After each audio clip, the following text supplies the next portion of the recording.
motivo de muito prazer poder estar aqui com os irmãos, na oportunidade que o Senhor semeou na minha vida. Por gentileza, abra comigo a sua Bíblia no livro de Romanos, carta aos Romanos, capítulo de número 12. Romanos, capítulo de número 12. Enquanto você espoleia o seu manual sagrado, eu quero aqui trazer a minha gratidão a Deus. Eu sou grato a Deus pela oportunidade que Ele me dá. Sou grato a Deus pela vida da Bispa Fabiana. Sou grato a Deus pela vida da Bia e de algumas pessoas que eu conheço. Pessoas que vieram de longe para me ver aqui hoje, para ouvir uma palavra de Deus hoje. Sou grato a Deus demais pela vida do Marcelo, da Rosimar. Meu Deus, é um prazer tê-los aqui. Pela vida do Leonardo, jovem que Deus tem usado tremendamente nessa terra. E quem conhece o testemunho sabe, irmãos, do que eu estou falando. Romanos, capítulo de número 12, versículos de número 1 e 2. Eu tenho certeza que Deus vai falar com alguém aqui hoje, de uma forma tremenda e extraordinária. Deus já confirmou a mensagem ao meu coração. E eu tenho certeza que Deus vai mover águas aqui. Romanos, capítulo de número 12, versículo de número 1 e 2. Quantos encontraram? Quantos encontraram? Amém. Glória a Deus. Estarei lendo para ganharmos tempo. A Bíblia, ela diz assim: irmãos, exorto-vos pela misericórdia de Deus, que apresentei vossos corpos em sacrifício vivo, santo e agradável a Deus. Aleluia. Que é o vosso culto racional. E não vos adapteis às formas deste mundo, mas transformai-vos pela renovação de vossa mente. Eu vou ler mais uma vez. E não vos adapteis às formas deste mundo, mas transformai-vos pela renovação de vossa mente, para que comproveis qual é a vontade de Deus, o que é bom, o que lhe agrada e o perfeito. Você pode, tome o seu assento, por gentileza. Glória a Deus. Glória a Deus. Aleluia. Meus queridos, é bem verdade que estamos diante de uma carta paulina. E essa carta paulina, ela é dirigida a uma igreja que se localizava em Roma. E é bem verdade que muitos acreditam que no período da igreja primitiva, a igreja que estava em Roma, a igreja que permanecia em Roma, era uma igreja perseguida, era uma igreja ameaçada, era uma igreja oprimida pelas forças do governo. Eu acredito muito bem que ao falar a respeito da carta escrita aos Romanos, eu falo a respeito da carta mais completa que tem na Bíblia. É bem verdade que algumas pessoas acreditam que o conhecimento que está em Romanos, ele é capaz de fazer nós acreditarmos mesmo quando a circunstância é contrária. É bem verdade que em Romanos nós vamos contemplar o apóstolo Paulo falando a respeito de uma mensagem. A mensagem que o apóstolo Paulo traz é que a fé vem pelo ouvir, e ouvir a palavra de Deus. Também vamos encontrar em Romanos Paulo dando ênfase a respeito do seu ministério. Mas o que me chama a atenção é que quando Paulo estava escrevendo a carta aos Romanos, ele se localizava em Corintos. E é bem verdade que quando Paulo escreve a carta aos Romanos, agora eu entendo que Paulo ele passava por uma dificuldade. Em 1 Coríntios, capítulo de número 4, agora vamos perceber Paulo olhando para a igreja de Corintos. E quando ele olha para a igreja de Corintos, ele olha e diz: ei, eu sei quais são os seus pecados. E alguém já estava falando a respeito dos mesmos. Eu sei que algumas pessoas estão criticando, está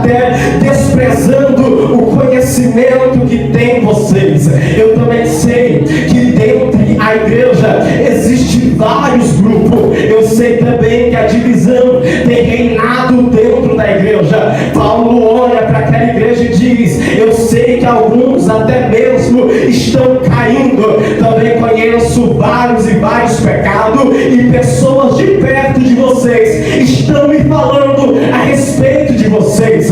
Mas o que me chama a atenção é que Paulo conhecia o defeito da igreja. Paulo sabia qual era a dificuldade da igreja. Paulo conhecia os pecados da igreja. Mas Paulo olha para a igreja de Corintos. Ele olha com autoridade de pastor. Ele olha com olhar de pastor. Ele olha com caráter de pastor. Ele olha e diz: ei, todos te desprezaram, todos falam mal de você, mas tem uma: enquanto muitos estão se levantando contra você, olha como eu estou escrevendo a carta para você. Aí eu vou ler em Coríntios capítulo número 4, e o mesmo vai dizer que ele estava passando fome, ele estava sem roupa para vestir, ele estava sendo perseguido. Aí parece que eu vejo Paulo olhando para a igreja e dizendo: ei, eu sou servo de Cristo, e como servo de Cristo eu imito a Cristo, e se eu imito a Cristo, vocês também podem me imitar. E eu não entendi o que é isso. É Paulo deixando um recado, e o recado que Paulo estava deixando era: se eu não desistir de vocês, quem dirá o meu Jesus que morreu na cruz?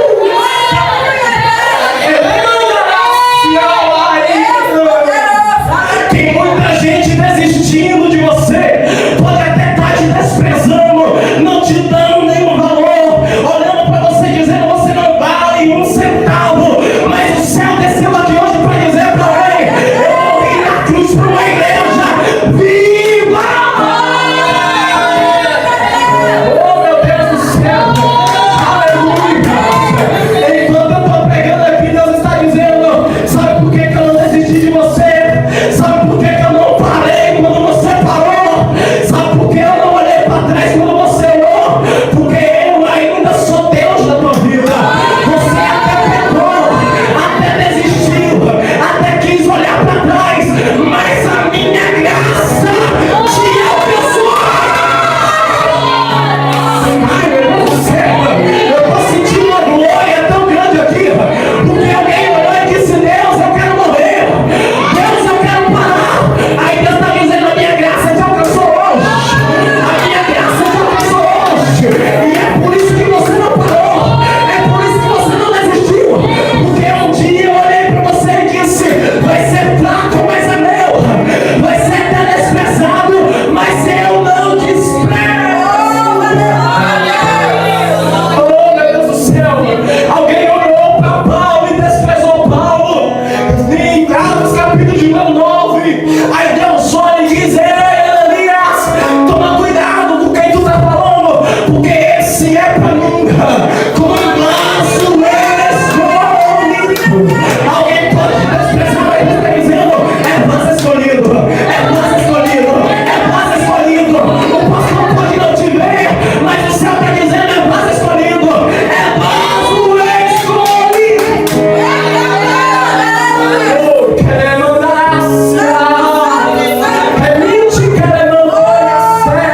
eu quero passar pro segundo tópico, mas o céu está dizendo para alguém: ei, não é porque o mundo não te vê que eu não te vejo, é que eu estou em secreto, cuidando da tua luta, cuidando do teu dia a dia.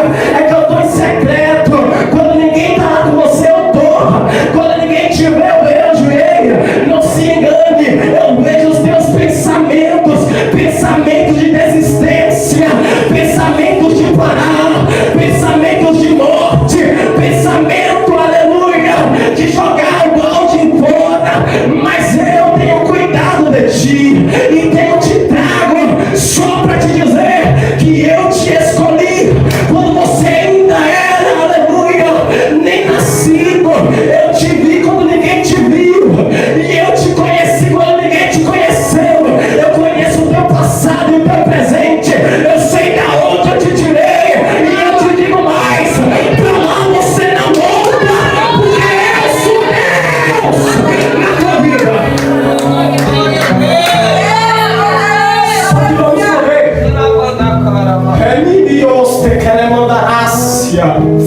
É Ele reclama, chora, quer mandar na séria.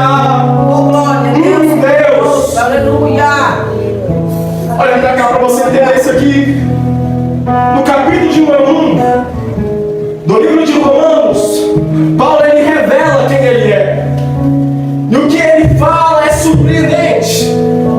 Pelo grau que ele alcançou, pelo nível que ele chegou. Ele olha e diz: ei, eu sou servo.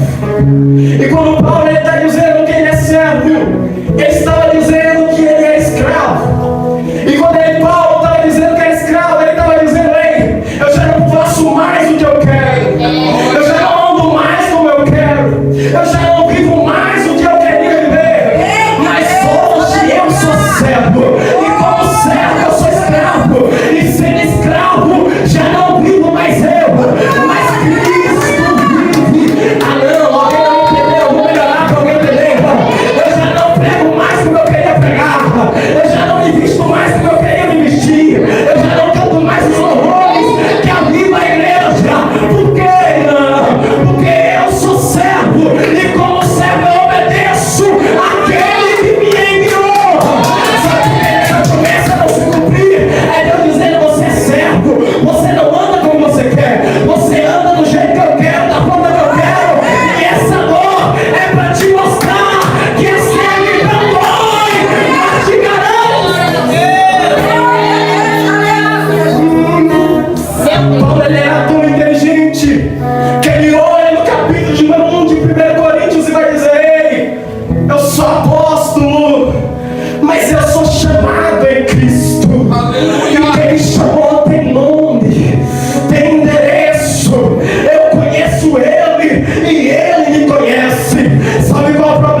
de sacerdote, ela foi levantada pelo homem. E os deuses era o homem. A geração era levantada pelo homem. Para você ter ideia do que eu estou te dizendo, o culto que eles apresentavam a Deus era um culto aonde as canções eram voltadas para o homem. A pregação era pregada em derredor do homem. O tema central era: Deus vai te dar vitória, você vai crescer. Os pregadores já não eram pregadores, eram coaches, levantando pessoas sobre pessoas que não viviam a mensagem, que não pregavam uma mensagem pautada em Deus, que já não mais vivia um testemunho de homem de Deus. É uma geração que eles não poderiam vir para um culto como esse, porque eles não aguentavam ouvir o nome daquele que salvou eles. Eles não gostavam de uma mensagem pentecostal, eles não gostavam de uma mensagem onde Deus era o centro, eles gostavam de mensagens onde eles eram as suas prioridades.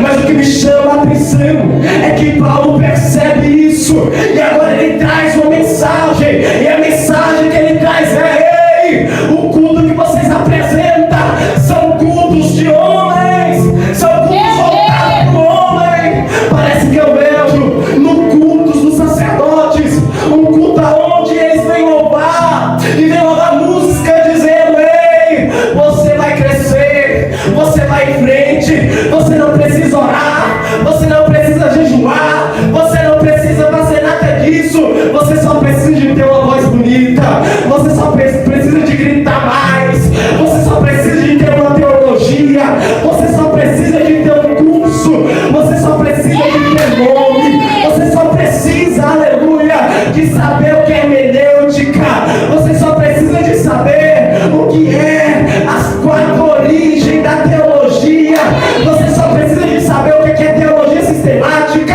Só que Paulo, ele desce para quebrar o paradigma. Paulo, ele desce para dizer: ei, se converta, presta um culto de verdade, onde a glória não é para o homem, o louvor não é para o homem, a adoração não é para o homem, mas é para aquele que morreu na cruz. Só quem está trazendo um culto racional aí, só quem está trazendo um culto racional.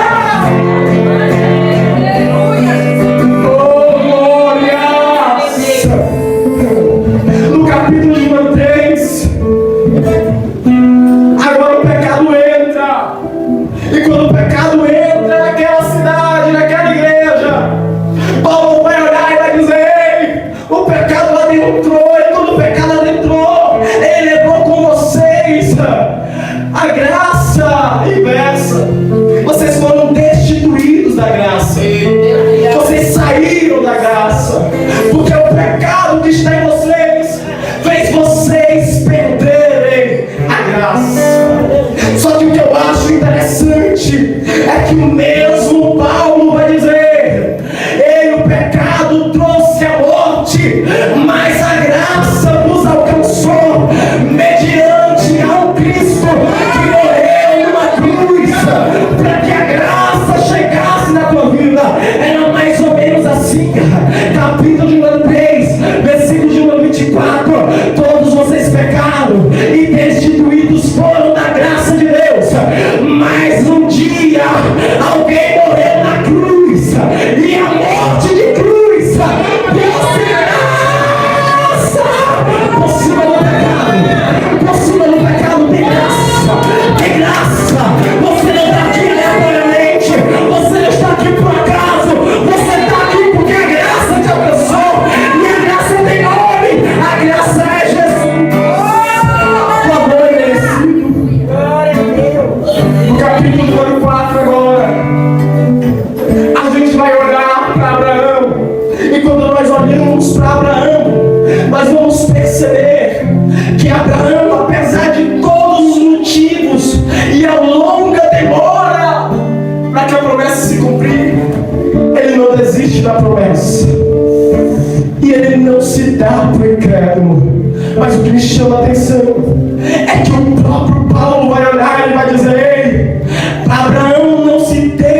glória, dando aleluia.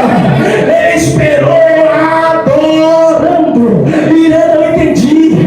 A promessa está demorando a se cumprir. Parece que ela nunca vai chegar. Parece que Deus não está me vendo. Parece que Deus não quer fazer na minha vida. Parece que Deus não quer operar. Aí eu acho interessante Paulo, porque ele chega para quebrar paradigma, para mudar a história.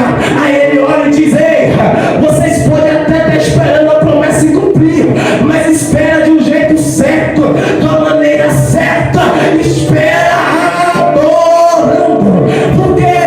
Porque enquanto você adora, parece que eu vejo Deus rasgar o céu. Enquanto você adora, parece que eu vejo Deus rasgando o véu de cima para baixo. E eu não estou entendendo. Enquanto você adora, Deus entra com a promessa. E a promessa de Deus é: eu vou resgatar a tua vida, eu vou mudar a tua história, eu vou resgatar a tua família, eu vou te tirar da lamação do pecado, eu vou fazer acontecer na tua casa. Deus está dizendo: a promessa ainda está de pé. No capítulo número 5, nós vamos perceber que agora eles vão trazer uma narrativa a respeito de Adão. E é verdade, irmãos, que Adão no jardim, ele era um homem perfeito, ele era um homem sem pecado, era um homem que não tinha vergonha, era um homem que tinha total caráter de Deus. Ele foi um homem escolhido por Deus, ele foi um homem lapidado por Deus, ele foi um homem criado por Deus. E o que me chama a atenção é que agora ele vai cair, e Paulo ele vai fazer questão de olhar e dizer: no jardim Adão pecou, mas no Calvário Jesus desceu como segundo Adão, Hebreus, como segundo Adão, para trazer de volta vida para o jardim. No jardim o homem caiu, mas no Calvário Jesus levantou o homem. No jardim o homem errou, mas no Calvário Jesus passa uma borracha no pecado e diz que não se lembra mais dele. Isaías capítulo de número 43. No jardim o homem erra, mas no Calvário Jesus traz de volta, aleluia, ele para o caminho certo. No jardim ele perde tudo que ele tinha, mas no Calvário o céu desce e diz: eu vou restaurar você de novo. No jardim a morte chega até o homem, mas no Calvário Jesus chega dizendo: ei, morte, ainda tem salvação, ainda tem vida. No jardim o homem sai da graça, mas no Calvário a graça chega até o homem.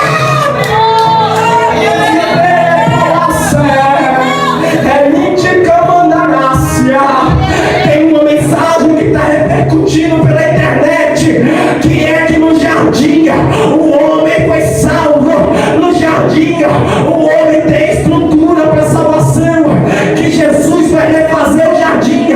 Só que eu não acredito no jardim desse, eu acredito ainda no Gólgota, eu ainda acredito no caminho do Calvário. Porque no jardim bonito o homem pegou, mas no Calvário veio a graça, reinou. Oh, glória! Remando que ela é palácia, chore que ela é pamanduria, sé. É miti candará lá de camanduria, é mauá de camandarácia. O salário do pecado é a morte. Romanos capítulo 6. Mas o dom gratuito de Deus, não vou melhorar, o dom gratuito de Deus, o dom gratuito de Deus é a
que a palavra sacrifício no original, ela tem um significado arrebatador, que significa adoração. O que Paulo estava dizendo era: eu não quero que vocês vão e se entreguem à oração, eu quero que vocês adoram como vocês nunca adoraram antes. Eu quero que vocês prestem um culto como vocês nunca prestaram antes. Eu quero que vocês façam como vocês nunca fizeram antes. Mas não façam por causa do pregador, não façam por causa do cantor, não façam por causa da irmã que estava dirigindo, não façam por causa do irmão que está no violão, não façam por causa da bispa. Não, façam um culto racional. Façam um culto por causa que um dia ele morreu na cruz. Faz um culto por causa que um dia ele se entregou por você. Vai adorar como você nunca adorou. E eu vou deixar você prestar esse culto agora. Enquanto você adora, eu quero levantar uma mão pela tua vida. Vai, levanta a mão e adora como nunca você adorou. Vai adorar como você nunca adorou antes. Rasga esse teu coração. Se entrega de verdade. Se entrega de corpo e alma. Sabe por quê? Porque um dia ele morreu por você. Um dia ele levou 466 chicotadas, aleluia, cortes, por causa de Deus, chicotada do Azorraque. Se entrega como nunca você se entregou hoje. Adora como nunca. Cadê você que vai dizer o primeiro glória? Cadê você que vai dizer o primeiro aleluia? Cadê você? Porque enquanto você adora, eu vou dar uma ordem. E a ordem embaixo de autoridade dita por Deus para a minha vida, só para que você saiba que Ele ainda é da tua vida. Porque enquanto você adora aqui, as correntes da incredulidade vai cair por terra agora. Porque eu dou uma ordem. Aonde tiver uma corrente do diabo, aonde tiver uma vida presa pelo diabo, seja ela sentimental, seja ela financeira, seja ela espiritual, eu dou uma ordem agora. Cai por terra agora, em nome de Jesus. Sai! Paulo ainda vai dizer: transformai a vossa mente. Tem uma mente transformada. Sabe o que é isso? É ele dizendo aí: antigamente, quando vocês eram do mundo, vocês praticavam as coisas do mundo. Mas agora que vocês é do céu, vocês têm que fazer coisas do céu. Não, alguém não entendeu. Antes você passava a noite todinha fofocando, agora você vai passar a noite todinha pregando. Tem uma mente transformada. Antigamente você passava a noite todinha no celular, no Facebook, no Instagram, no WhatsApp. Agora passa a noite lendo a Bíblia. Vai orar, vai se consagrar, vai ter uma mente transformada. Mente transformada por Deus. O diabo não pode parar. Se pôr de pé. Eu quero começar a encerrar por aqui.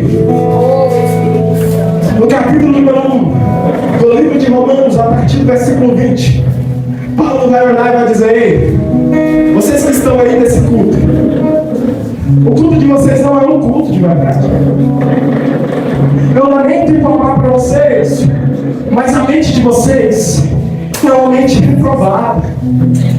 E a mente reprovada de vocês faz vocês não viverem mais milagre, faz vocês não entenderem mais a minha palavra, faz vocês pensar em cair. A mente reprovada de vocês faz vocês caluniar. A mente reprovada de vocês faz vocês pecarem. A mente reprovada de vocês faz vocês andarem por caminhos tortos. Mas tem uma, eu vou apresentar para vocês, uma mente transformada. Coríntios capítulo de número 4. Ele vai olhar nas Filipenses, ele vai olhar e vai dizer: ei, vocês têm que pensar nas coisas boas, nas coisas certas. certa, nas coisas agradáveis, nas coisas que promovem graça, nas coisas que traz alegria, nas coisas que traz vida, nas coisas que traz motivação. Para de pensar em morte, para de pensar em desistir, para de pensar em parar, vai pensar em viver, vai pensar em ter vida, alegria, porque o céu tem algo novo para a tua vida, o céu tem algo novo para a tua casa, o céu tem algo novo para você. E eu tenho uma mensagem de Deus para alguém. A mensagem de Deus para alguém é: toma cuidado com as diretrizes da tua mente, toma cuidado com o teu coração, toma cuidado com o que tu está pensando, com o que tu está imaginando, porque enquanto você está pensando e imaginando, o diabo está trabalhando, e enquanto ele está trabalhando, ele está trazendo frieza, ele está trazendo morte, ele está trazendo impureza. Mas hoje Deus desceu na casa para repreender a tua mente, para repreender o teu coração. E tem mais, o céu acabou de me dizer: eu vou fazer uma cirurgia na mente deles hoje, eu vou transformar, eu vou tirar uma mente pecaminosa e vou colocar uma mente saudável, uma mente pura, uma mente transformada.